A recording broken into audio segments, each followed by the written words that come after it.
My parents handed the family store. They'd promised me for years to my younger brother at dinner, and my dad said, "You were never meant to own it." I didn't argue. I made one quiet call. On the way home, the next morning, my brother opened the store to empty shelves, and that was only the first problem. Hey everyone, before we get into today's story, I want to ask you a quick favor. If you've been watching our videos and enjoying them, please hit that subscribe button. It's free, it takes 1 second, and it really helps us out. We've been working hard to bring you guys better content, and your support is what keeps us going. Alright, thanks so much. Let's get into it. Very one at that table expected me to fight. My father had rehearsed his response to an argument. My mother had tissues in her purse. My brother had a speech prepared about fairness and fresh starts. They were ready for every version of me, except the one that showed up. The one who nodded, finished his glass of water, folded his napkin, and said, "I understand." Those 2 words cost them more than any tantrum ever could. My name is Nathan, and for 14 years I built a store that my family promised was mine, until one dinner at a restaurant in March where they told me it never was. Let me start with the promise. I was 17 when my father first said it. We were standing in the back room of the store, a small retail shop on Miller Street that sold specialty kitchen supplies and imported goods. My father opened it in 1996. He built the shelves himself. He named it after my grandfather. And on a Tuesday afternoon while I was stacking boxes after school, he put his hand on my shoulder and said, "All of this is going to be yours one day, Nathan. You're the one who cares about it."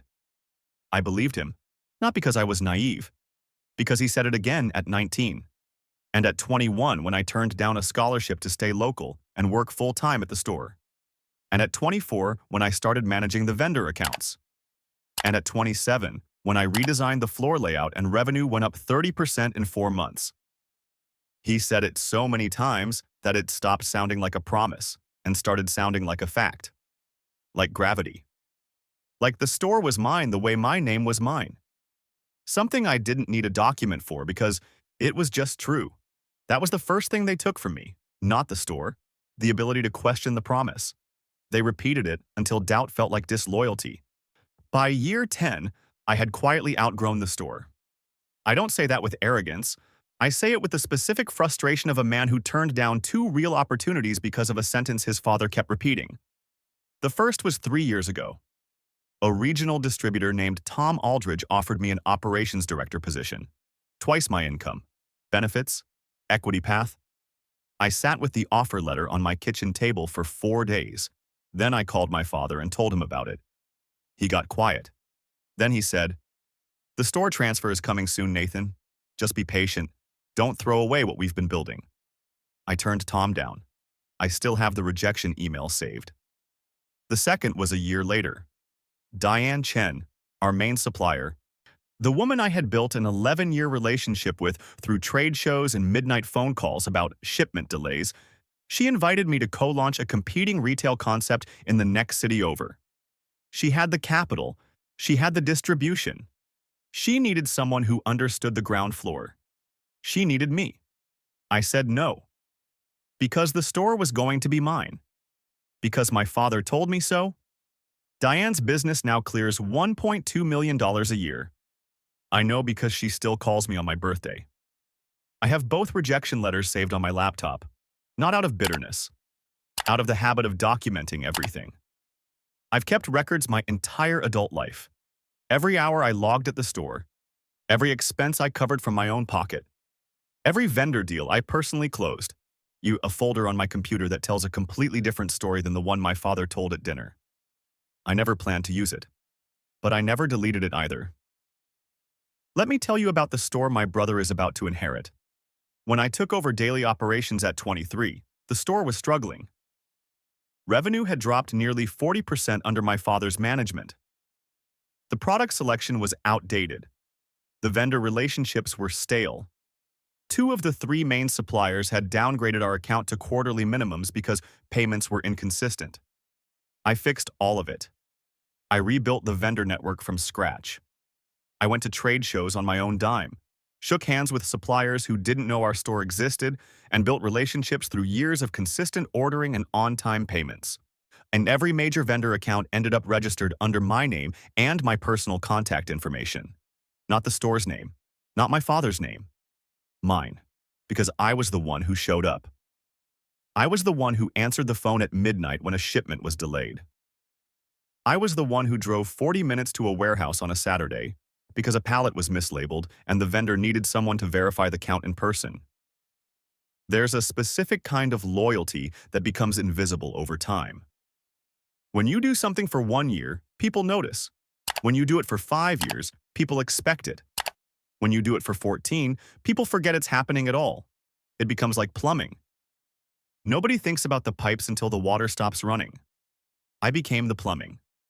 During COVID, the store nearly went under, or I covered a $22,000 shortfall from my personal savings. I transferred it in 2 installments because my checking account couldn't handle the full amount at once. I didn't tell my father. I told my mother.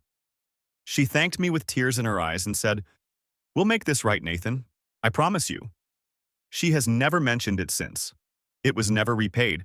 I have both transfer receipts in the folder on my laptop. The renovation 2 years ago, the one my father talks about at every family dinner like it was his vision. That was my design, my research, my contractor. I spent 3 weeks comparing bids. I managed the timeline. And I put $14,000 of my own money into it because the store's operating account couldn't cover the full cost. My father's contribution was unlocking the front door on demolition day, standing in the doorway with a coffee, and telling the neighbors, "We're finally updating the old place." We. That word kept showing up in places where it didn't belong. I want to tell you what 14 years cost me beyond money. I'm 31 years old. I own no property. I have modest savings because I kept pouring them into a store I didn't own. I have not taken a vacation longer than 4 days since I was 23. I ended a 2-year relationship at 28 because my girlfriend told me she felt like she was dating someone who was married to his family's store. And she was right, and I chose the store because the store was going to be mine. Because my father told me so. The loyalty tax was not a metaphor, it was a ledger. And every line item on it was a choice I made because of 6 words my father kept saying, "This will all be yours." On Nathan. My brother Kyle is 26. He has never opened the store before sunrise. He has never reconciled a vendor invoice. He has never handled a supplier dispute or negotiated a bulk pricing agreement. But 4 months before the dinner, he started showing up at the store 2 days a week. Not to work, to be seen. He would stand behind the counter for an hour, take a photo, post it on Instagram with a caption about the family legacy, and leave before lunch. My father saw the posts. He told my mother, "Kyle is finally showing initiative." Kyle also started dropping terms at Sunday dinners. Customer acquisition pipeline, brand verticalization, modern retail engagement. Language he learned from a business podcast he listened to during his commute. My father was impressed.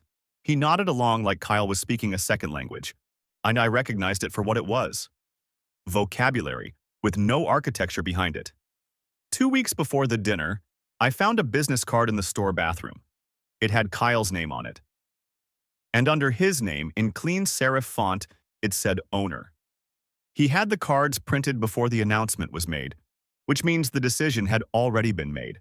Which means every time my father said, "Be patient," in the months before, he already knew. Now let me tell you about the dinner. The restaurant was called Porter's. My mother chose it. It was the kind of place where the lighting is low enough to feel intimate and the prices are high enough to feel important. She made the reservation 3 weeks in advance. Under Kyle's name. I didn't know that detail at the time, I learned it later. But it tells you something. Mom, the reservation was made in the name of the new owner before the old one was told he wasn't. We sat down at 7:15. My father ordered a bottle of wine before anyone opened a menu.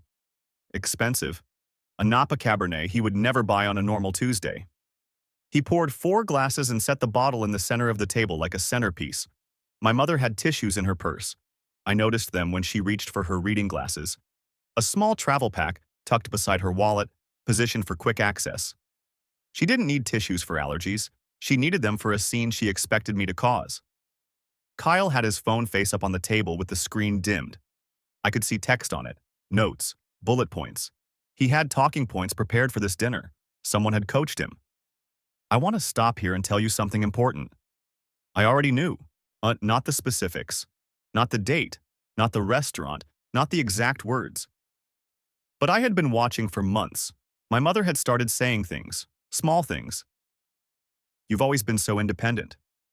Kyle really needs direction right now. You'd land on your feet no matter what. She said these to me over coffee 3 months before the dinner. At the time, I didn't understand she was testing my reaction. Running a preview. Checking whether the ground was soft enough for what they were planning to drop on it. The appetizers came. Small talk. My mother asked about my apartment. Kyle talked about a gym he joined. My father said nothing substantial. He was waiting. My mother turned to me and said, "Nathan, you look tired. Have you been sleeping okay?" "I'm fine, Mom." "You work too much. I've been telling you that for years." "I know." She smiled. The soft smile. The one that feels like concern but functions like a camera checking your angle before the flash goes off. The entrees arrived. My father waited until everyone had food in front of them. Then he set his fork down, picked up his wine glass, and said, "I want to make a toast." He looked at Kyle. Not at me. At Kyle. To new chapters, to fresh energy, to the future of the store. He drank. My mother drank. Kyle drank. I held my glass but didn't lift it. My father noticed. He didn't say anything. He just set his glass down with the careful precision of a man who knows the next 60 seconds are going to change the room. We've decided to transfer the store to Kyle. The word "we" did a lot of work in that sentence. It implied discussion, consultation, democratic process. There had been none. I set my fork down. When was this decided? My father didn't blink. It's been under discussion for a while. How long is a while? Nathan, this isn't about timelines. It is for me. I've been running that store for 14 years based on a timeline you gave me. My mother put her hand on the table halfway between me and my father, the physical gesture of a woman positioning herself as a bridge. This isn't about replacing you, Nathan. This is about giving Kyle a chance to grow. By handing him something I grew, Kyle launched into his speech before anyone could respond. Rehearsed, polished. He glanced at his phone twice while delivering it. I want to bring fresh energy to the brand. I want to honor the legacy while evolving the space. And I think there's a real opportunity to modernize the customer experience without losing what makes us special. He said us like he had been part of something. Then he turned to me, smiled, and said something that showed me exactly how this had been framed for him. No hard feelings, right? I'm actually going to need your help with the transition. Nobody knows the day-to-day stuff like you do. Day-to-day stuff. 14 years of building a business from near collapse to 6 figures reduced to day-to-day stuff. And he assumed the labor was included in the transfer, that the man who built everything would stay to teach the man who inherited it. Like a tutor, like hired help. My mother watched me. She had the tissues ready. My father watched me. He had his rebuttal ready. I could see it in his posture. Leaned back slightly, no arms uncrossed but hands flat on the table, ready to absorb the first wave and respond with authority. I looked at my father and said, "Can I ask why?" He made eye contact, steady, and said a sentence I am certain he had practiced in front of a mirror. I recognized the rhythm, the pause before the first word, the deliberate speed, the dropped pitch. He said, "You were never meant to own it, Nathan." Then he added, "The store needs someone who will honor what I built, not someone who keeps trying to turn it into something else." I want to tell you what those words did inside my body. They didn't hurt the way a surprise hurts. They hurt the way confirmation hurts. The way a doctor telling you the test came back positive hurts. Not new information, just the end of pretending. 14 years. 14 years of 5 a.m. openings. 14 years of vendor calls and inventory counts and covering shortfalls nobody thanked me for. 14 years of turning down the life I could have had because a man at this table kept saying, "Be patient." I didn't yell. I didn't argue. I didn't push back. I didn't ask for an explanation or demand fairness or list everything I had done. They were ready for all of that. They had prepared for the version of me that fights. I finished my glass of water. I folded my napkin and placed it beside my plate. I looked at my father and said, "I understand." 2 words. My mother blinked. Kyle tilted his head slightly. My father's hands lifted off the table, just a half inch, like he was bracing for the second sentence. There was no second sentence. I stood up. I reached into my wallet. He placed enough cash on the table to cover my portion of the meal and said, "Congratulations, Kyle." Then I walked out of the restaurant. Now let me tell you about the drive home. Porter's was 22 minutes from my apartment. I drove the first 10 in silence. No radio, no phone. Just the sound of my breathing and the weight of something I should have understood years ago finally settling in. It was not grief. It was clarity.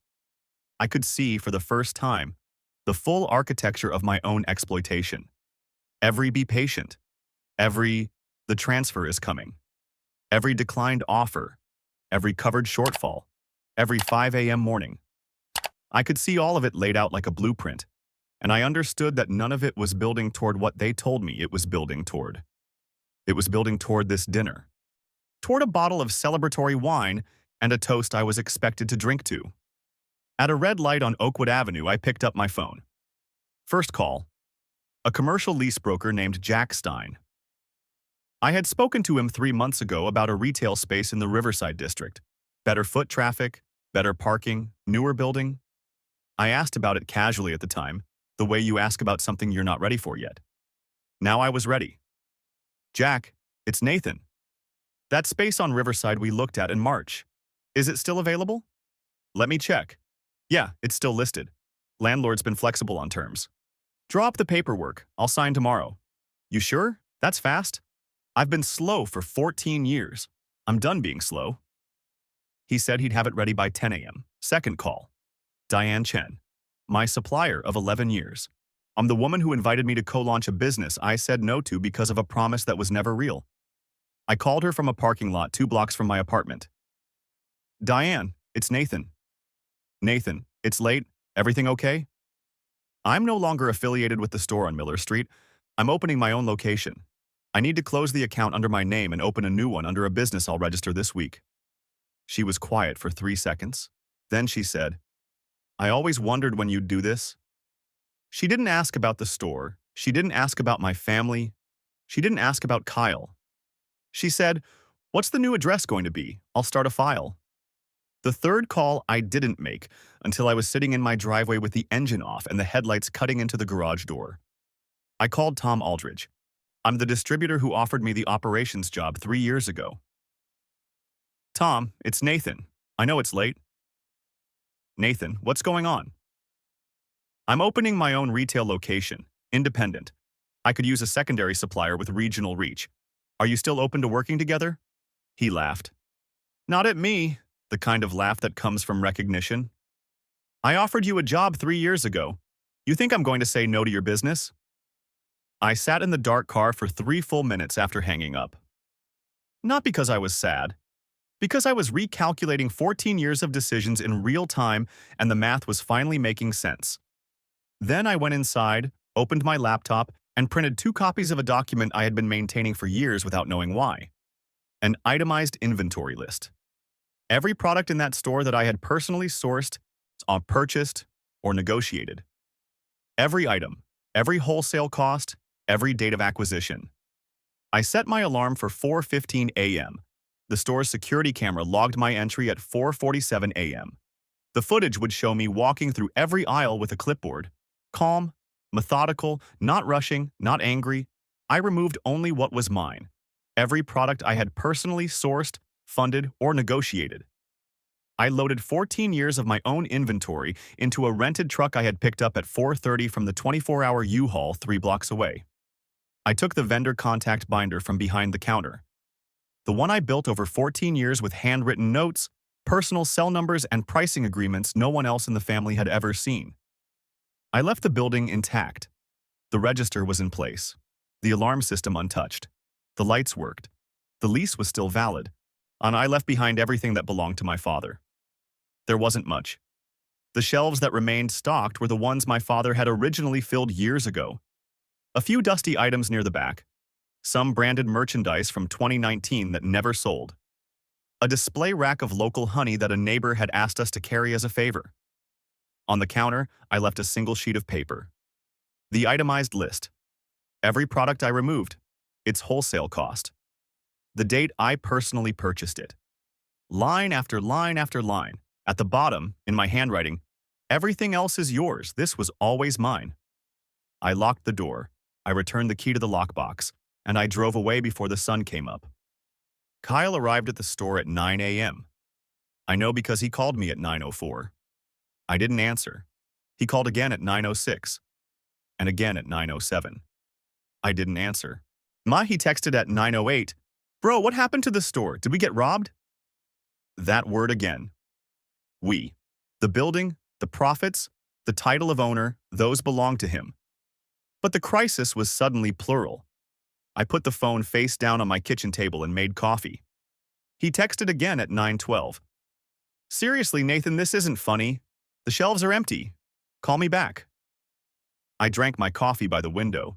The sun was fully up. It was a nice morning. Kyle called the police at 9:30. An officer arrived, walked through the aisles, checked the locks, reviewed the security footage, and asked my brother a question that shifted everything. Sir, do you have receipts showing you purchased this inventory? It's my store. My parents just transferred ownership to me last night. I understand that. But the footage shows someone entering with a key at 4:47 a.m., you removing items in an orderly fashion and leaving. No forced entry, no damage, no alarm triggered. Whoever did this had authorized access. That's my brother. He used to work here. Okay. Did your brother purchase the items he removed? Kyle paused. I mean, it was all store inventory. Who paid for that inventory? I'd have to check. Sir, there's a document on the counter that lists every removed item with purchase dates and costs. It appears to be an ownership record. Did you review it? I saw it. Does the information on it appear accurate? Kyle didn't answer. The officer looked at the empty shelves and then back at Kyle. If the person who removed these items can demonstrate they personally purchased them, this isn't theft. This is a property dispute. You'd need to resolve it civilly, not criminally. Kyle said, See, so you're not going to do anything? The officer said, There's nothing criminal to respond to here, sir. I'd suggest calling a lawyer. At 9:45, Kyle called the main supplier to place an emergency restock order. Diane picked up. She told him there was no account under the store's name. The account holder had closed it the previous night and transferred the vendor relationship to a different location. Establishing new terms would take 6 to 8 weeks. Kyle said, 6 to 8 weeks? I need product now. The store's empty. Diane said, I understand, but we don't have a relationship with you, sir. The account was held by Nathan Mercer. He's been our point of contact for 11 years. You'll need to submit a new vendor application and go through our standard onboarding process. Can't you just transfer the account? The account holder already transferred it to his new location. Kyle called our father before Diane finished her next sentence. My father called me at 10:15 a.m. His voice was annoyed, clipped, the voice of a man who believes authority travels through phone lines. Your brother says the shelves are empty. What did you do? I let it ring. He called again at 12:30. Different voice, smaller. The clipped authority was gone. Nathan, the suppliers aren't returning our calls. What's going on? I let it ring. He called a third time at 6 p.m. I could hear something in his voice I had never heard before. It wasn't anger. It was the sound of a man realizing that the thing he gave away wasn't what he thought it was. He thought he gave away a store. He gave away the person who made it a store. He drove to my apartment that evening. He knocked. I opened the door, but I didn't step aside. He looked older in the hallway light. Smaller than he looked at Porter's. The Cabernet confidence was gone. The rehearsed authority had been replaced by something rawer and less organized. Can I come in? What do you need, Dad? This isn't how I raised you. You raised me to keep promises. One of us did. He stared at me. His mouth opened and closed once. He tried a different angle. You can't just take everything from that store. I took what I paid for. There's an itemized list on the counter. Every product, every cost, every date. If you think anything on that list is inaccurate, or call a lawyer. I'm not going to call a lawyer on my own son. Then we're done. We need to talk about this as a family. The family talked at dinner. I listened. Now I'm doing what you told me to do. You said I was never meant to own it, so I'm not owning it. I'm taking what's mine and building something that actually is. He stood in the hallway for a long time. I could see him searching for the right combination of words. The authoritative sentence. The thing a father says that makes a son fall back into line. But the combination didn't exist anymore, because the son in front of him wasn't the same person who sat at that table 24 hours ago. That person had spent 14 years waiting for permission. This one had stopped asking. I closed the door quietly. Not a slam, just a click. My mother called the next morning, and she used the voice she uses when she needs the world to rearrange itself around her comfort. Soft, cracking slightly, designed to trigger guilt at a frequency only her sons can hear. You're tearing this family apart, Nathan. The family was rearranged at dinner, Mom. I'm just responding to the new seating chart. You've always been the bigger person. You're stronger than this. I was the bigger person for 14 years. That's long enough. She was quiet. Then she tried a different approach. Your father didn't mean it the way it sounded. He practiced it, Mom. He ordered wine before he said it. He poured 4 glasses and made a toast to Kyle's future while I was sitting right there. He meant it exactly the way it sounded. She didn't call back for a week. 2 days later, she sent a text. Can we please just sit down and talk like a family? I didn't respond. Let me tell you what happened to the store. Kyle tried to contact me 4 more times in the first week. Each message revealed a new layer of what he didn't know. Tuesday. Hey Nathan, quick question. Where's the vendor contact binder? I can't find it behind the counter. Wednesday. Do you know the password for the inventory management system? Dad doesn't have it either. Thursday. The refrigeration unit is making a weird noise. Who did you call for repairs? Friday. Nathan, I'm serious. I need help here. This isn't about pride. I literally don't know how to reorder from half these companies. I read every message. I responded to none. Not because I wanted him to suffer, because every answer I could give him would be a continuation of the system that put me in that restaurant on Tuesday night. The system where I build, he inherits, and I'm expected to teach him how to use what was taken from me. Without the vendor network, restocking took 8 weeks. Kyle negotiated from scratch with suppliers who didn't know his name, had no relationship history with him, and offered no volume discounts. When the shelves were finally restocked, prices were 35% higher than what I had been paying for years. Customers noticed immediately. A jar of imported olive oil that used to sell for $12.99 was now priced at $17.50. The specialty pasta that customers drove across town for went from $6 to $9. The math didn't work, and Kyle didn't understand why because Kyle had never seen the math, and he launched his rebrand in the second week. New logo, new Instagram account, a social media campaign he called Modern Heritage. He redesigned the store's visual identity before he learned where the circuit breaker was. He spent $3,000 on a graphic designer before he spent $1 on understanding the vendor system. The first Instagram post got 12 likes. 8 of them were family members. First month revenue was 60% of what I used to average. Second month was worse. Customers who had been shopping there for years walked in, looked at the new logo and the higher prices and the half-empty shelves, and asked the same question, "Where's Nathan?" Kyle didn't know what to tell them. He tried saying I was no longer involved. He tried saying the store was under new management. He tried saying we're in a transition period. None of it sounded right because none of it addressed the real question. The real question wasn't about where I was. It was about why the store felt different now that I wasn't there. 3 of the 5 key vendor accounts had loyalty pricing clauses tied to me personally, not to the business address. When I withdrew, the pricing structure that made the store profitable withdrew with me. Kyle wasn't just paying more for inventory.